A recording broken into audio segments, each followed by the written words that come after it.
Hello all. इसके पिछले 2 videos में हमने मायएसक्यूएल में डेटाबेस क्रिएट करना और टेबल क्रिएट करना और उसे डिलीट करना सीखा है। आज के इस वीडियो में हम इंसर्शन सीखेंगे। यहाँ पर सबसे पहले मैं आपको स्क्रैच से बता देती हूँ, अगर जिसने भी वीडियो नहीं देखा है तो यहाँ पर हम सबसे पहले अपना डेटाबेस क्रिएट करते हैं। उसके लिए हमारे पास कमांड होती है क्रिएट डेटाबेस और हमारे डेटाबेस का नाम, मान लीजिए हमारे डेटाबेस का नाम है टेस्ट। तो यहाँ पर हमने ये लिखा एंड इसे एंटर किया। तो यहाँ पर हमारा डेटाबेस क्रिएट हो गया है। अब आपको देखना है कि आपका डेटाबेस क्रिएट आपके सारे डेटाबेसेस को देखना है आपको, उसके लिए कमांड होती है शो डेटाबेसेस। यहाँ पर हम शो डेटाबेसेस करेंगे तो ये देखिए यहाँ पर हमारा टेस्ट डेटाबेस क्रिएट हो गया है।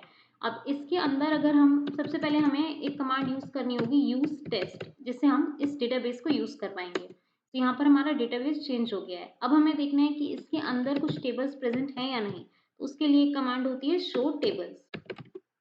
तो यहाँ पर आप देख सकते हैं हमारा डेटाबेस अभी एम्प्टी है, अभी इसमें कोई भी टेबल नहीं है, इसलिए यहाँ पर आ रहा है एम्प्टी सेट। अब हमें इसके अंदर एक टेबल क्रिएट करनी है। उसके लिए एक सिंपल सी कमांड होती है क्रिएट आपके टेबल का नेम। सपोज मेरे टेबल का नेम है कस्टमर्स, तो क्रिएट टेबल आपके टेबल का नेम और ब्रैकेट के अंदर हम लिखेंगे सबसे पहले अपने कॉलम का नेम। मान लीजिए मेरे कॉलम का नेम है कस्टमर आईडी। अब आईडी हमेशा इंट टाइप की होगी, तो यहाँ पर हम उसका डेटा टाइप लिखेंगे इंट और उसके बाद हम लिखेंगे कस्टमर नेम और ये होगा हमारा वैरकैर। तो यहाँ पर हमने ऐसे कर दिया है। ये हमारी पूरी एक प्रॉपर टेबल क्रिएट करने का सिंटेक्स होता है। यहाँ पर हम इसे एंटर करेंगे तो यहाँ पर हमारी टेबल भी क्रिएट हो गई है। अब हम इसमें से देखेंगे सेलेक्ट एस्ट्रिक फ्रॉम कस्टमर्स। इस क्वेरी से हम इसके अंदर हमारा डेटा प्रेजेंट कितना है वो देख सकते हैं। तो यहाँ पर देख सकते हैं आप, अभी हमारा डेटा टेबल में कुछ भी प्रेजेंट नहीं है, एम्प्टी है।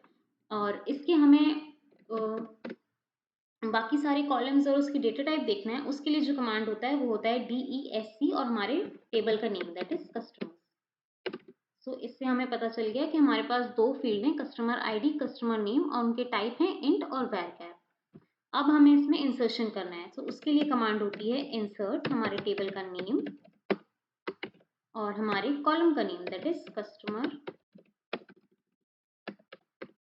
ID comma customer name.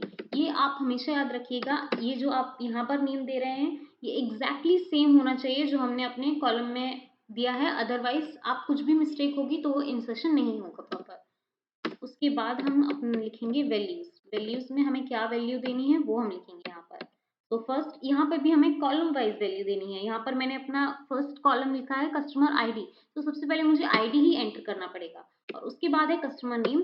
Name हमेशा इन्वर्टेड कॉमा में आएगा and this is my name. तो आपको उसी ऑर्डर में एंटर करना है, तभी आपके इंसर्शन हो पाएगा। एंड देन मैं एंटर करूंगी।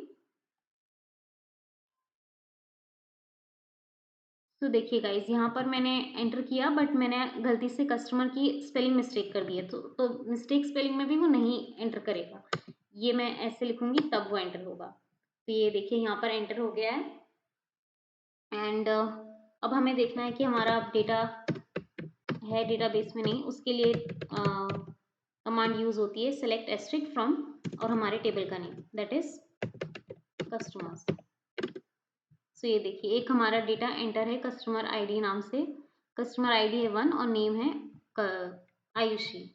दिस इज हाउ हम एक टेबल में डेटा इंसर्ट करते हैं।